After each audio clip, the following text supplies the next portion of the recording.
یا رسول اللہ یا علی یا علی زندہ باد زندہ باد مرد آباد مرد آباد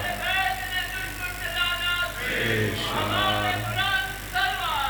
اللہم صلی علی محمد وآل محمد اعوذ باللہ السمیع العلیم من الشیطان اللعین الرجیم بسم اللہ الرحمن الرحیم الحمد للہ رب العالمین بارئ الخلائق اجمعین ثم الصلاة والسلام على رسوله الكريم أبي القاسم محمد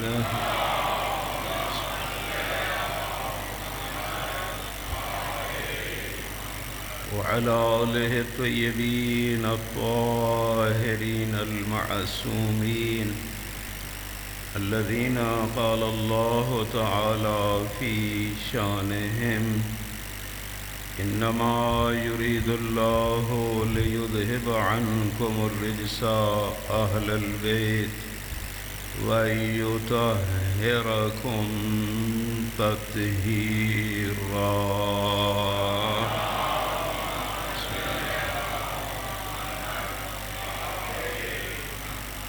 ورحمة الله على شيعتهم ومحبيهم ومواليهم أجمعين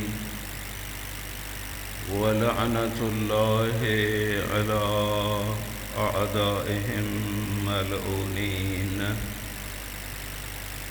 أما بعد فقد قال الإمام جعفر الصادق عليه الصلاة والسلام يا ابن جندب حق على كل مسلم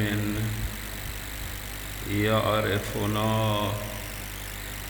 أن يعرض عمله على نفسه في كل يوم وليلة وإن وجد فيه حسنة استزاد منها وإن وجد فيه سيئة استغفر منها لئلا يخزى يوم القيامة صلوات پڑھیں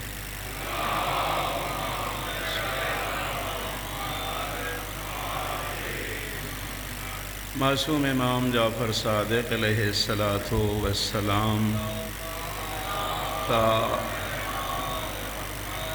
ایک بہت بڑا تفصیلی فرمان ہے جس میں حضرت نے ڈھیر ساری نصیحتیں اپنے شیعہ کو کی. صاحب البحار نے بڑی تفصیل کے ساتھ اس کو نقل فرمایا. اس مفصل نصیحت نامہ میں سے ایک جملہ میں نے آپ کے سامنے تلاوت کیا. حضرت فرماتے ہیں کہ ہر وہ مسلمان جو ہم اہل بیت کی معرفت رکھتا ہے، ہر بندے سے حضرت کا خطاب نہیں، حق علی کل مسلم یعرفنا، فرض ہے ہر اس مسلمان کی گردن پر جو ہم اہل بیت کی معرفت رکھتا ہے. اس سے آپ سمجھ گئے ہوں گے کہ یقیناً یہ خطاب عمومی نہیں بلکہ ان لوگوں سے ہے جو معصوم کی معرفت رکھتے ہیں تو ایسے ہی سمجھو کہ معصوم کا یہ حکم مجھے اور آپ کو ہے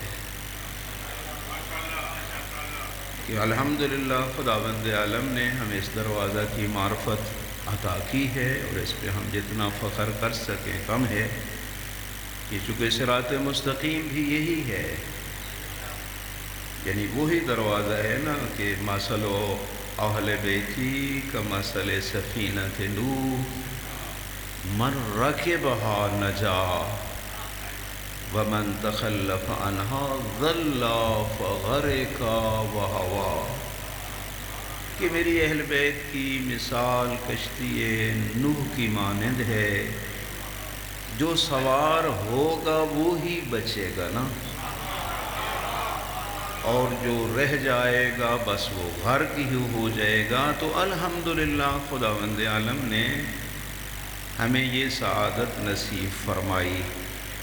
تو امام فرماتے ہیں وہ مسلمان جو ہم اہل بیت کی معرفت رکھتا ہے اس پہ ایک فرض ہے، اور وہ یہ کہ ان یعرض عملہ فی کل یوم و لیلہ علی نفسہ، کہ رات دن میں ایک بار اپنے اعمال کی پڑتال کرے کہ میں نے کیا کیا۔ حق فرض، حق بمعنی فرض ہے، فرض ہے ہر شیعہ پہ کہ 24 گھنٹے میں ایک بار اپنے اعمال کو چیک کرے، خود چیک کرے، اپنے آپ پہ وہ فائل پیش کرے، اپنا حساب کرنے والا خود بنے۔ فرمایا اب ظاہر ہے جب نامہ اعمال اور اپنے دن کی ڈائری کو چیک کرے گا تو دو حال سے خالی نہیں، یا ماشاءاللہ نیکیاں ہی نیکیاں ہیں یا برائیاں ہیں، اس سے باہر تو نہیں ہے نا۔ فرمایا ان وجد فیہ حسنا استزاد منہا، اگر پورے دن میں ماشاءاللہ چیک کیا تو سارا دن ہی نیکیاں نیکیاں نیکیاں، برائی نام کی کوئی شے نہیں۔ فرمایا اب اللہ سے دعا مانگے کہ خدایا مزید نیکیوں کی توفیق عطا فرما۔ 100 نیکی ہے نا، تو یہ نہیں مطمئن ہو جائے کہ خدایا کل بھی 100 کروں، نہیں، کل 110 ہوں، پرسوں 120 ہوں، چونکہ آج بھی 100 ہے اور کل بھی 100۔ تو معصوم نے فرمایا جس بندے کے دونوں دن نیکیوں کے لحاظ سے برابر ہوں وہ گھاٹے میں ہے۔ کیوں گھاٹے میں ہے؟ چونکہ زندگی کا ایک قیمتی دن چلا گیا، ذرا بھی ترقی نہیں کی۔ آج 100 ہے تو کل آگے قدم بڑھانا ہے، تکامل اور ترقی کی طرف مومن نے جانا ہے، اس 100 پہ ٹکنا نہیں۔ استزادہ باب استفعال ہے، خدا سے طلب کرے کہ خدایا کل مزید نیکیوں کی توفیق عطا فرما۔ لیکن ان وجد فیہ سیئہ، اگر خدا نہ خواستہ برائیاں تھیں دل میں، میں نے ڈھیر سارے مکالے ملے، فرمایا اب مطمئن ہو کے سونا نہیں، استغفر منہا، معاف کرا کے سونا ہے، معافی لے کے سونا ہے۔ کیوں؟ بغیر استغفار و توبہ کے سو گیا، ہو سکتا ہے یہی نیند ڈھیر ساری لمبی ہو جائے۔ کتنے ہم میں سے او مولانا صاحب جناب رات 12 بجے تو مسائل بیان کر رہے تھے، صبح نماز کے لیے جو نہیں آئے تو ہم گئے تو انا للہ و انا الیہ راجعون۔ یہ ہمارے مشاہدے ہیں جو ہم نے دیکھا ہے۔ اسی خطرے سے معصوم ہمیں تنبیہ فرماتے ہیں کہ گناہ کر کے غفلت سے سو مت، کیونکہ ہو سکتا ہے یہی سونا لمبا ہو جائے اور بغیر توبہ کے مر گیا تو قیامت والے دن رسوا ہو کے رہ جائے گا۔ معصوم فرماتے ہیں ہم نہیں چاہتے کہ ہمارا شیعہ قیامت میں رسوا ہو، لِأَلَّا يُخْزَى يَوْمَ الْقِيَامَةِ، کہیں ایسا نہ ہو کہ بغیر توبہ کے سو گیا اور پھر آگے چلا گیا تو یہ تو میدان محشر میں رسوا ہو جائے گا۔ معصوم نے اس رسوائی سے بچنے کے لیے یہ نسخہ تجویز فرمایا کہ غلطی ہے تو توبہ کر کے سو۔ حساب ضروری میرے بھائیوں۔ سید الانبیاء نے اپنے پیارے صحابی جناب ابو ذر غفاری کو ارشاد فرمایا، یا ابا ذر حاسب نفسک قبل ان تحاسب وزن نفسک قبل ان توزن ذالک اہون لحسابک غدا وتجہز للعرض الاکبر۔ فرمایا ابو ذر قبل اس کے کہ تجھ سے حساب لیا جائے نا، اپنا حساب خود کر لے۔ قبل اس کے کہ تیرے نامہ اعمال کو تولا جائے، اپنا وزن خود کر لے۔ زن نفسک قبل ان توزن، قبل اس کے کہ وہاں نظام عادل پہ تجھے تولا جائے، یہیں اپنا وزن کر لے۔ اگر ایسا کر لے گا تو کل والا حساب آسان ہو جائے گا۔ آہون، آہون آسان کے معنی میں ہے۔ وَتَجَهَّزْ لِلْعَرَضِ الْأَكْبَرِ، اس بڑی پیشی کے لیے اپنے آپ کو تیار کر۔ وہ بڑی پیشی، اس کے لیے تیار کر اپنے آپ کو، لہذا حساب ضروری۔ اور اگر آپ ماشاءاللہ قرآن سے مانوس لوگ ہیں، وہ لوگ جو یہاں حساب کر لیتے ہیں نا، آگے ان کی موجیں ہیں یقین کا، چونکہ اگلا حساب بڑا سخت ہے۔ ہمارے بزرگ استاد آیت اللہ محسن قراءتی حفظ اللہ، بہت بڑے محقق، بہت بڑے مفسر قرآن مجید کے، وہ ہمیں جب وہ قوم مقدسہ میں تھے تو آ کے تہران سے درس دیا کرتے تھے، تو فرمانے لگے پیغمبر خدا نے اپنے 2 پیارے صحابہ کو بلایا، جناب سلیمان اور جناب ابو ذر غفاری کو، اور دونوں کو 2 درہم دیے، 2 درہم۔ فرمایا آج خرچ کرو، کل آ کے حساب دینا۔ پریکٹیکل سید الانبیاء سمجھانا چاہتے ہیں، پریکٹیکل۔ نیک صحابی گئے، دونوں خرچ کیے، ظاہر ہے انہوں نے خرچ بھی کہاں فضول کرنا تھا، نیکیوں پہ ہی کیا ہوگا نا۔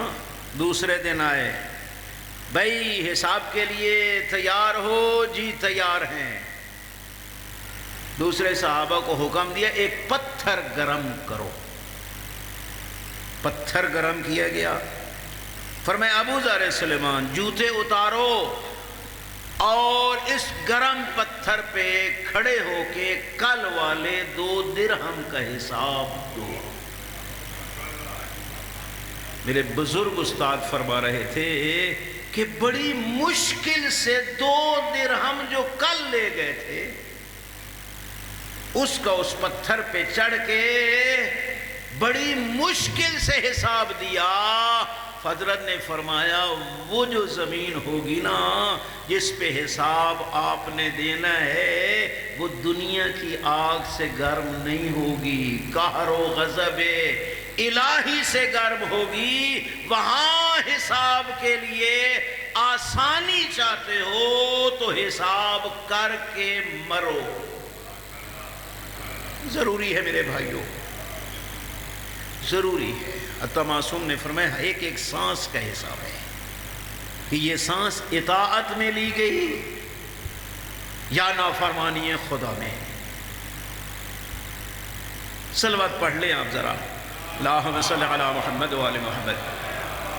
لیکن وہ لوگ جن کو یقین ہوتا ہے حساب کا، وہ بڑی محتاطانہ زندگی گزارتے ہیں۔ میں ایک بزرگ عالم دین کے بارے میں حالات میں، علماء کے حالات میں پڑھ رہا تھا تو وہاں ایک بزرگ عالم دین کا نام نہیں لکھا تھا، آغا شیرازی لکھا تھا، کافی پہلے کی بات ہے۔ تو اس وقت یہ موجودہ شیرازی برادران زندہ تھے، یہ ان سے پہلے شیرازیوں کی بات ہے۔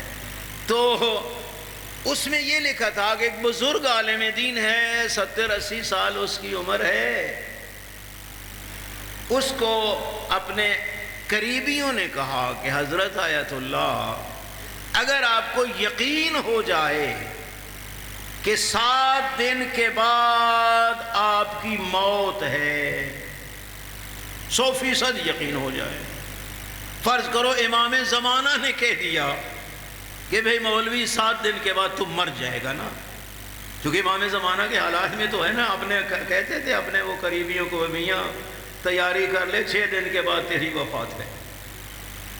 امام کو خداوند عالم نے اتنا علم عطا کیا ہے، یہ من جانب اللہ، خداوند عالم نے اپنے نمائندوں کو یہ علم عطا کیا ہے۔ تاریخ میں ہزاروں واقعات ایسے ہیں، وہ بیان کرنا میرا موضوع نہیں ہے۔ تو اگر آپ کو یقین ہو جائے کہ مولانا 7 دن کے بعد آپ کی موت ہے تو آپ ان 7 دنوں میں کیا کریں گے؟ وہاں کتاب میں لکھا ہوا میں نے پڑھا، اس بزرگ آیت اللہ نے کہا میں 7 دن کے بعد بھی وہی کچھ کروں گا جو اول بلوغت سے کرتا آیا ہوں۔ تڑپا کس طرح بھائی؟ فرمایا جب میں نے شعور سنبھالا تھا اس وقت سے مجھے یقین تھا، قرآن کو بھی پڑھا، معصوم کے فرمان کو بھی پڑھا، کہ جو کرنا ہے کل اس کا حساب دینا ہے۔ اس وقت ہی فیصلہ کیا تھا کہ وہی کروں گا جس کا کل حساب دے لوں گا، مجھے کوئی پرواہ نہیں کہ 7 دن بعد آئے یا ابھی آ جائے، میں تیار۔ حقیقت ہے جو خاصان خدا ہوتے ہیں نا وہ تو منتظر ہوتے ہیں نا، منتظر ہوتے ہیں۔ میں ایک بزرگ عالم دین کے حالات میں پڑھ رہا تھا، بیمار تھے، ڈھیر سارے بیمار تھے نا، تو دیکھا کہ غسل کر کے خضاب لگا رہے، خضاب۔ تو کسی نے کہا بھائی اس کیفیت میں کیا مقصد ہے خضاب کا؟ کہنے لگے محبوب کی ملاقات کا پروگرام ہے۔ اور صبح نماز تہجد پڑھی، سر سجدے میں رکھا، انا للہ و انا الیہ راجعون۔ تو جو حساب کر لیتے ہیں ان کے لیے آگے جانا مشکل نہیں۔ یہ ہم بیچارے جو بے حسابے جی رہے ہیں نا، ہمیں ٹینشن ہوتی ہے کہ کیا بنے گا، انہیں پتہ ہے کیا بنے گا، وہ تیاری کرتے ہیں۔ اسی کی طرف حضرت نے فرمایا ابو ذر تجہز للعرض الاکبر، اس بڑی پیشی کے لیے ہمیشہ اپنے آپ کو تیار کر، ہمیشہ تیار کر۔ اور اسی کو مولا متقیان نے کیا فرمایا؟ موت کی تیاری۔ جب آپ جیسے کسی نے پوچھا مولا موت کی تیاری کیا ہوتی ہے، فرمایا کوئی زیادہ کام نہیں کرنے پڑتے، 3 کام کرنے پڑتے۔ ادا الفرائض، واجبات ادا کرنا پڑتے ہیں، والاجتناب عن المحارم، حرام سے اپنے آپ کو بچانا پڑتا ہے۔ والاجتماع علی المکارم، اچھے اخلاق اپنانا پڑتے ہیں۔ علی ضامن لفلاجکم، یہ 3 کام تم کرو، جنت کی ضمانت علی دیتے ہیں۔ اللہ اکبر، یا رسول اللہ، یا زندہ آباد، مرد آباد، بے شمار۔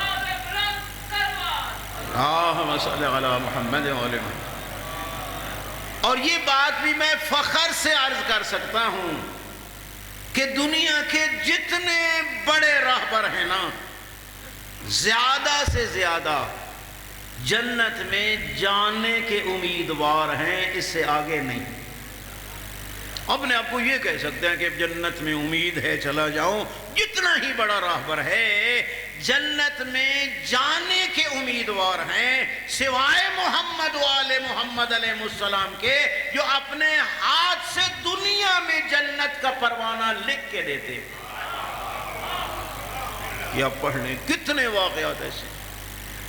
یہی امام جعفر صادق علیہ السلام، صلوات پڑھیں، اللہم صلی علی محمد وعلی محمد۔ حضرت کا ایک شیعہ ہے جبل عامل کا رہنے والا، جبل عامل یہی لبنان کا علاقہ ہے جس میں ماشاءاللہ حزب اللہ کی حکومت ہے۔ اور یہ جبل عامل کی تاریخ میں پڑھ رہا تھا، یہ وہ علاقہ ہے جو جناب ابو ذر کی تبلیغ سے مسلمان ہوا تھا، یہ اس وقت سے ہی شیعہ علی ابن ابی طالب۔ یہ لبنان والے، آپ تاریخ میں پڑھیں، ساری کتابیں بڑی بڑی فقہ اہل بیت کی ہمیں وہاں سے لبنان کے لوگ تھے جنہوں نے لکھی اور ہم تک پہنچی، چونکہ ان کا مبلغ پہلا جو تھا اس کا نام ابو ذر غفاری تھا۔ تو تبلیغ کا اثر، جبل عامل کا شیعہ جاتا ہے ہمیشہ حج پہ، خدا ہم سب کو لے جائے، اور پھر خدمت امام جعفر صادق علیہ السلام میں کئی دن رہ جاتا ہے۔ تو گھر والی کہتی ہے تو جو جاتا ہے خدمت امام میں اور وہاں کئی دن ٹھہر جاتا ہے تو امام کے لیے یہ تکلیف کا سبب بنتا ہے، تو جو اتنا مالدار ہے کیوں نہیں پیسے لے کے چلا جا، وہیں حضرت کی ہمسائیگی میں مدینہ میں ہی گھر خرید لے، کہ جب بھی جائے اپنے گھر میں رہے اور بعد میں چابیاں امام کے پاس، امام اپنے مہمانوں کو وہاں ٹھہرائیں، بجائے اس کے کہ تو یہ کرے ہمیشہ امام کے پاس جاتا ہے، ان کی اذیت کا سبب بنتا ہے۔ گھر والی بھی اچھی تھی، تجویز پسند آئی، ڈھیر سارے درہم و دینار لے لیے، آئے خدمت امام علیہ السلام میں۔ صلوات پڑھیں آپ ذرا، اللہم صلی علی محمد وعلی محمد۔ امام کی زیارت کی اور وہ درہم و دینار خدمت امام میں دیے اور عرض کی مولا اگر آپ کی ہمسائیگی میں یہاں کوئی گھر بیچے تو یہ پیسے دے کے آپ خرید لینا، چونکہ یہ پروگرام ہے کہ میں جتنا رہوں آپ کے پاس رہوں اور بعد میں آپ اس سے استفادہ کریں۔ امام نے فرمایا ٹھیک ہے، حج پہ چلا گیا، حج سے واپس آیا، مولا گھر خریدا ہے؟ فرمایا ہاں خریدا ہے، وہ تو گھر میں نے تیرے لیے، تجھے وہ رجسٹری چاہیے، کاغذات چاہیے، فرد چاہیے۔ عرض کی مولا اگر آپ دے دیں تو بسم اللہ۔ یقین کرو روایت میں یہ تھی کہ یہ وہ گھر ہے جو خریدا ہے جعفر ابن محمد علیہ السلام نے اپنے اس جبلی شیعہ کے لیے۔ یہ متن ہے اوپر روایت میں، رجسٹری کا پہلا ٹائٹل ہے، یہ وہ جو جعفر صادق نے خریدا اپنے اس جبل عامل والے شیعہ کے لیے، اس کا محل وقوع ہے جنت الفردوس۔ ایک طرف گھر سید الانبیاء کا ہے، دوسری طرف علی المرتضیٰ کا ہے، تیسری طرف حسن مجتبی علیہ السلام کا ہے، چوتھی طرف حسین شہید کربلا کا گھر ہے۔ جبلی ان پیسوں کے بدلے یہ گھر قبول ہے۔ مولا اس سے بھی بہتر کوئی گھر ہو سکتا ہے؟ ہم ہوتے تو کیا کرتے؟ آدھے واہ مولا و تو مرن دے بعد دے ہون ود میں کتھے رہا. لیکن سبحان اللہ، جو با ایمان لوگ ہوتے ہیں اس کو ترجیح دیتے ہیں. لے لیا امام کے ہاتھوں سے وہ لکھا ہوا. گھر والی پوچھتی ہے بتا پھر مدینے میں گھر خریدا؟ کہا ہاں خریدا، یہ کاغذ ہیں امام نے دیے ہیں. سبحان اللہ، یہ امام نے دیے ہیں. خوش ہوئی، لیکن اس نے کہا دیکھنا جب میری وفات ہو تو یہ رجسٹری میرے کفن میں رکھنا. اللہ اکبر. تاریخ یہی ہے، بیمار ہوا، دنیا سے گیا، رجسٹری رکھی گئی. پھر جب جس طرح قبر پہ لوگ جاتے ہیں نا، صلوات پڑھ لیں آپ ذرا، اللہم صلی علی محمد بسم اللہ. لوگ جاتے ہیں جس طرح گئے نا تو اوپر حضرت کے دستخطوں سے لکھی ہوئی ایک تختی موجود تھی، اور اس کے اس اپنے مرنے والے کی طرف سے ایک لکھی ہوئی تختی بمائے دستخطوں کے موجود تھی، اور عبارت یہ تھی واللہ لقد وفا ما وعد جعفر صادق. اللہ کی قسم جو جعفر صادق نے وعدہ کیا تھا نبھا دیا. مجھے گھر وہاں پہ مل گیا. اس لیے میرے بھائی اور بزرگوں، جو وہ فرمائیں وہی نسخہ ہدایت ہے. اور ان کو احساس ہے، پتہ ہے نا بغیر توبہ کے مر گئے تو پھر رسوا ہو جائیں گے. فرمایا اس رسوائی سے بچنا ہے نا تو گناہ سامنے آیا ہے تو استغفر منہا، توبہ کر کے پھر سو. ماشاءاللہ آپ سارے جانتے ہیں کہ کچھ واجبات ایسے ہوتے ہیں کہ جن کے لیے مہلت ہوتی ہے، بعد میں کر لو. لیکن کچھ ایسے ہیں جو واجب فوری کہ فوراً انسان پہ واجب ہو جاتا ہے. ان فوری واجبات میں سے ایک واجب توبہ ہے. توبہ، غلطی کی ہے، شرمندگی، پشیمانی، تدارک. اور مولا متقیان کا ایک ارشاد ہے، سبحان اللہ، سیئۃ تسؤک، وہ گناہ جو کر کے تو شرمندہ ہو جائے وہ گناہ بہتر ہے اس نیکی سے جس کی وجہ سے تو متکبر بن جائے. احساس ندامت بڑی شے ہے.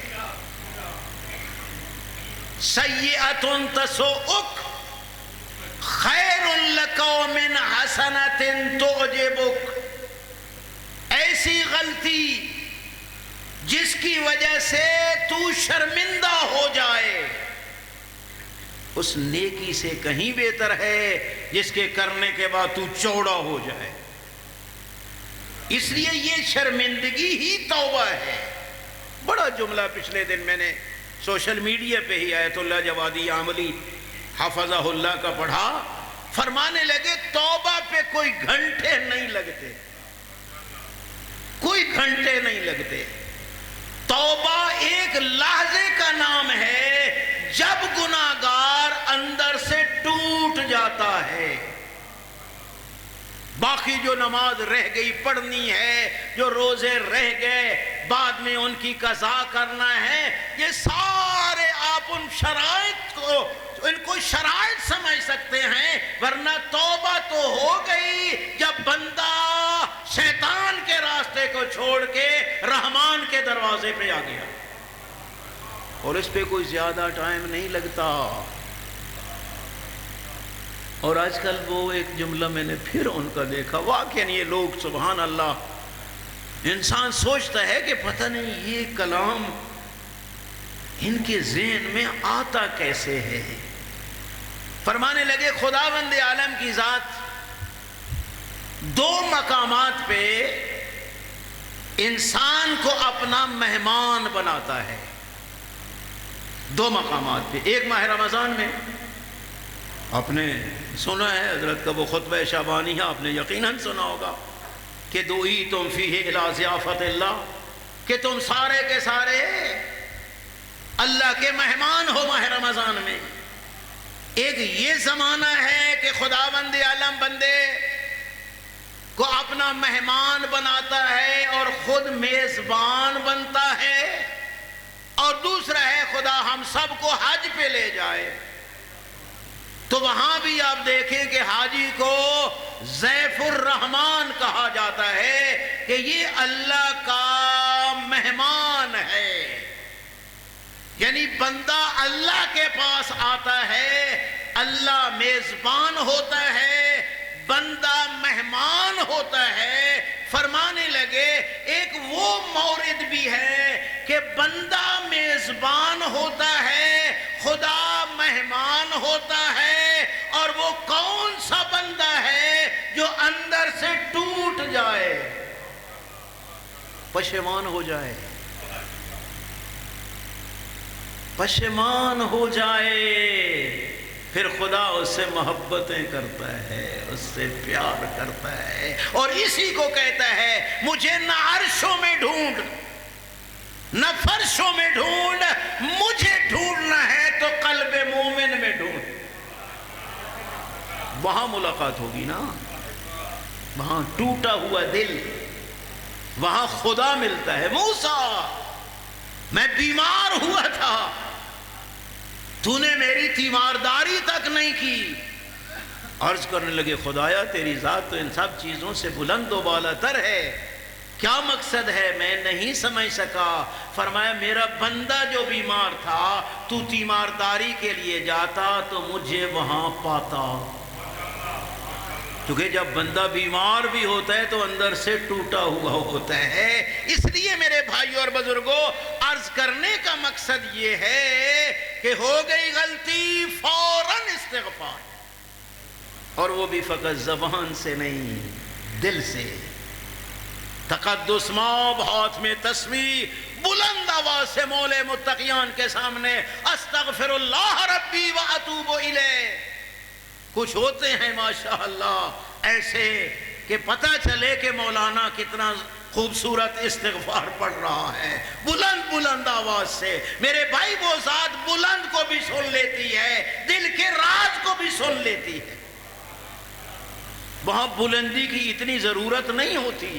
حتیٰ نماز میں بھی حکم ہے بالجار بھی پڑھو تو اتنا پڑھو کہ ساتھ والے کو ٹینشن نہ ہو، یہ احکام نماز میں سے ہے۔ تو میرے بھائیوں اور بزرگوں، ایک بندہ بڑی بڑی تسبیح استغفر اللہ ربی و اتوب الیہ، حضرت نے ارشاد فرمایا پتہ ہے کہ استغفار کب پڑھا جاتا ہے، اس کی شرائط کیا ہیں؟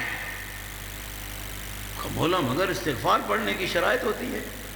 فرمایا ہاں، جو نہج البلاغہ میں نے پڑھا، حضرت نے 6 شرطوں کا تذکرہ کیا، جن میں سے پہلی شرط کیا تھی؟ الندم علی ما مضی، جو مکالے ملے ہیں اس پہ پشیمانی، جو غلطیاں کر بیٹھا ہوں اس پہ شرمندہ ہونا، پشیمان ہونا۔ اور آپ جانتے ہیں معصومین نے فرمایا کہ تنہائیوں میں ندامت ایک آنسو غضب الہی کے اوقیانوسوں کو رحمت میں بدل دیتا ہے۔ بلکہ یہاں تک ہے خداوند عالم اپنے انبیاء سے یہ ہدیہ طلب کرتا ہے، حبنی من قلبک الخشوع ومن عینک الدموع، موسیٰ مجھے بھی تو کبھی ہدیہ دو نا۔ خدایا تجھے کیا ہدیہ دوں؟ کہا دل کی خشیت دے دے، آنکھ کا آنسو دے دے۔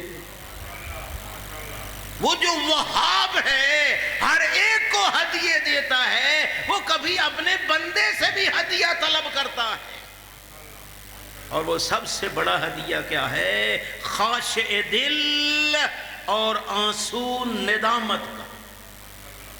تنہائیوں میں عزم بالجزم لا یعود الیہ، دوسری شرط کہ پکا اور پختہ ارادہ کرے کہ میں دوبارہ یہ مکالہ نہیں ملوں گا۔ تیسرا، تدارک مافات، جتنے واجبات رہ گئے ان کا تدارک، نماز رہ گئی، روزہ رہ گیا، حج رہ گیا، زکوٰۃ رہ گئی، خمس، حقوق العباد، سارے ادا کرے۔ چوتھا فرمایا مخلوق کو اس کا حق دے، توجہ، فقط بندوں کو نہیں، پوری مخلوق کو اس کا حق دے۔ ہر مخلوق کا حق ہے، حتیٰ اس زمین کا بھی حق ہے۔ معصوم نے فرمایا اس زمین کا حق یہ ہے کہ اس کے اوپر رہ کے اس کے خالق کی نافرمانی نہ کر، اسے اذیت ہوتی ہے۔ اللہ اکبر، یا رسول اللہ، یا علی، اللہم صلی علی محمد و آل محمد۔ اور پھر یہ اپنے سارے غصے کا اظہار کرے گی قیامت والے دن۔ اذا زلزلت الارض زلزالها واخرجت الارض اثقالها وقال الانسان ما لها يومئذ تحدث اخبارها۔ قیامت والے دن وہ سارے میرے کرتوت بتا دے گی، اس لیے فرمایا اس کی بھی قدر کر۔ حتیٰ حیوانات، معصوم نے فرمایا کبھی حیوان کو مت مارو، پتہ نہیں اس کی کیفیت کیا ہے، مت مارو۔ اور فرمایا اگر غصہ چڑھا بھی ہے نا تو منہ پہ مت مارو، کیونکہ وہ منہ سے تسبیح خدا کرتا۔ یسبح للہ ما فی السماوات و ما فی الارض، کائنات میں کوئی شے ایسی نہیں مگر وہ تسبیح خدا کرتی ہے۔ وَإِن مِّن شَيْءٍ إِلَّا يُسَبِّحُ بِحَمْدِهِ وَلَٰكِن لَّا تَفْقَهُونَ تَسْبِيحَهُمْ، کوئی شے ایسی نہیں مگر وہ اللہ کی تسبیح بھی کرتی ہے، اللہ کی حمد بھی کرتی ہے، تم میں شعور نہیں کہ اس کی تسبیح اور حمد کو سمجھ سکو۔ اس لیے میرے بھائیوں اور بزرگوں، مخلوق کو اس کا حق۔ آپ کو پتہ ہے جب مظلومے کا امام علی علیہ السلام 19ویں کی رات صبح جب جا رہے تھے حضرت مسجد میں، تو آپ نے بارہا سنا ہے کہ بطخوں نے گھیر لیا تھا نا۔ روکنا چاہا تو امام نے کیا فرمایا تھا؟ چھوڑ دو، ان کو دل کھول کے بیان کر لینے دو، ابھی ایک یہ کر رہی ہیں، تھوڑی دیر کے بعد اسی گھر سے زینب و ام کلثوم کے بیان سنائی دیں گے۔ پھر اپنے بیٹے حسن کو بلایا تھا، بیٹا ان کا بھی حق ہے، اگر کھانے دانے کا انتظام کر سکو تو اپنے پاس رکھنا، ورنہ آزاد چھوڑ دینا۔ یہ کیا ہے؟ حقوق ہیں، ہر چیز کا حق ہے۔ فرمایا مخلوق کو اس کا حق دو۔ ہم تو وہ ہیں جو زہرا کا حق ہڑپ کر کے بھی مومن بنے بیٹھے ہیں، اہل بیت کا، فقراء کا، مساکین کا، اور اپنے آپ کو بڑا مومن کہتے ہیں۔ حضرت نے فرمایا استغفار اس وقت کہے کہ پہلے ہر مخلوق کو اس کا حق دے۔ پھر فرمایا جو گناہوں میں لذت لی ہے نا، اب اطاعت کی تکلیف بھی برداشت کر۔ نہیں روزے رکھے نا، ٹھنڈا موسم تھا نہیں رکھے، موجے کی ہیں، اب گرمی میں رکھ کے اس کی تکلیف برداشت کر، ضروری ہے۔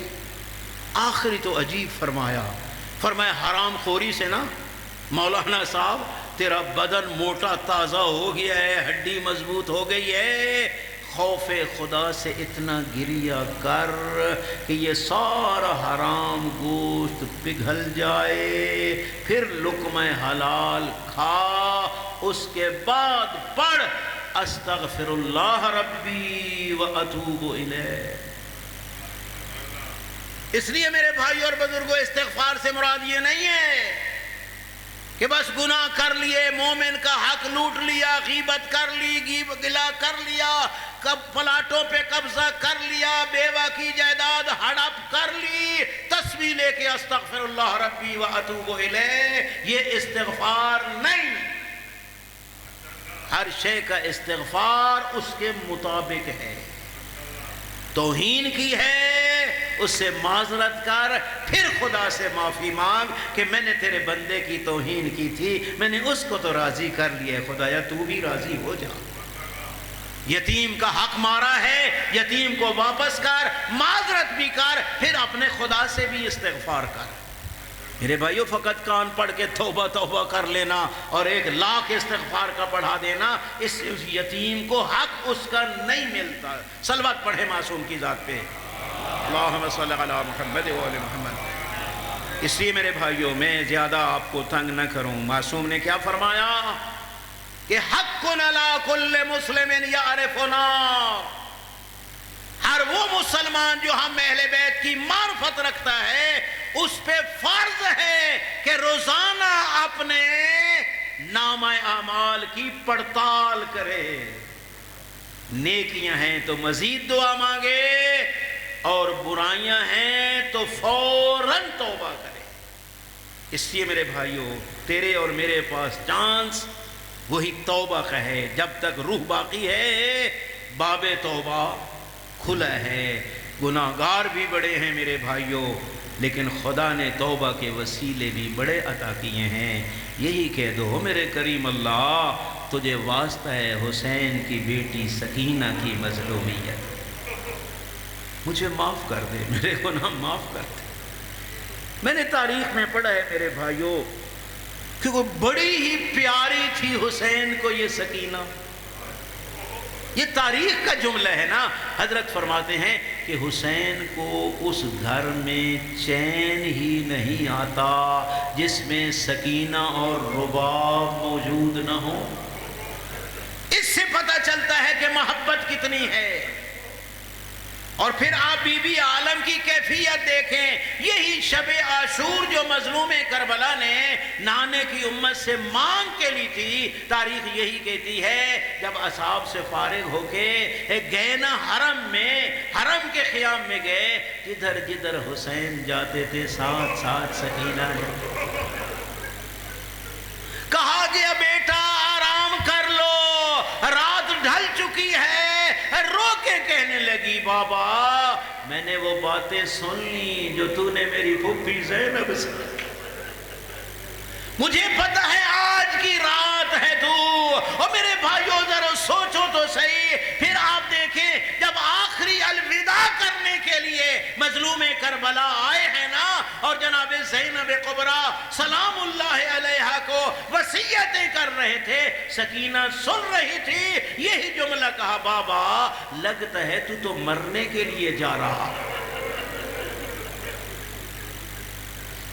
ردنا الی حرم جدنا،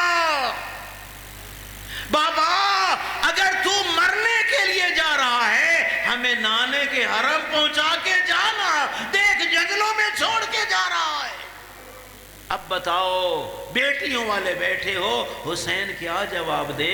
یہی کہتے ہیں کاش مہلت مل جاتی.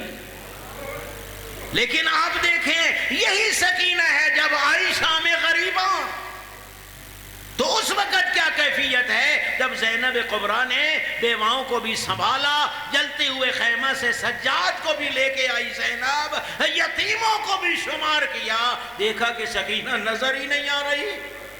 آؤ ام کلثوم جا کے سکینہ کو تلاش کریں. دونوں بہنیں کہاں پہنچی میرے بھائیوں؟ مقتل میں یہی ہے. ایک ایسی جگہ تھی جہاں پتھروں کا ڈھیر تھا، ٹوٹی ہوئی تلواروں کا ڈھیر تھا، ٹوٹے ہوئے نیزوں کا ڈھیر تھا. ایک سر بریدہ لاش کٹی ہوئی رگوں پہ منہ رکھ کے بس یہی کہہ رہی ہے بابا تیرے بعد خیام جل گئے، دورے چھن گئے، میرے دامن کو آگ لگ گئی. زینب کبریٰ کہتی ہے بیٹا اٹھو، اور رو کے کہا ہائے کس طرح اٹھوں، حسین جیسے غیرت مند کی بیٹی ہو اور میرے سر پہ چادر نہیں ہے، اور کوئی چادر ہے تو لے آؤ. اور رو کے کہا اور تیری پھوپھی کا برقع بھی لٹ گیا ہے. انا للہ و انا الیہ راجعون.